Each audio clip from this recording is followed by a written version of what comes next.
Effectivement, l'islam, donc il y a une définition générale qui est la soumission à Dieu et la soumission par les actes d'adoration et le fait de réprouver le polythéisme. Ça, on va dire que c'est une définition générale. Et ensuite, on pourrait aussi le définir en fait par ces 5 piliers qui sont la profession de foi. Donc le fait de déclarer que seul Dieu, seul Allah mérite l'adoration et que Mohammed est son messager. Ensuite, l'obligation de payer l'impôt qu'on appelle la zakat.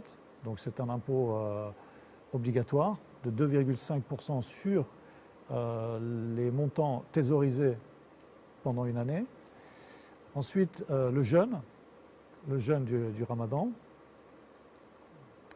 Le jeûne du Ramadan, le pèlerinage à la maison sacrée et j'avais oublié la prière, qui est le deuxième pilier, qui est vraiment un pilier aussi central dans la religion islamique, qui vient tout de suite après donc la profession de foi. Il faut se représenter les piliers comme les piliers d'un bâtiment. C'est vraiment ce qui tient cette religion.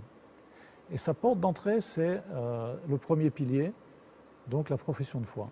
Et ensuite, tous les autres piliers viennent en fonction.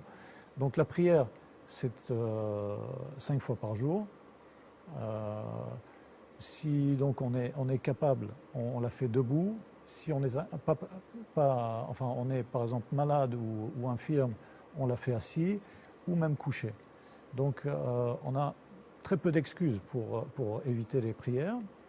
En même temps, la prière, c'est vraiment une forme d'attachement et de rappel constant de Dieu dans la vie de tous les jours.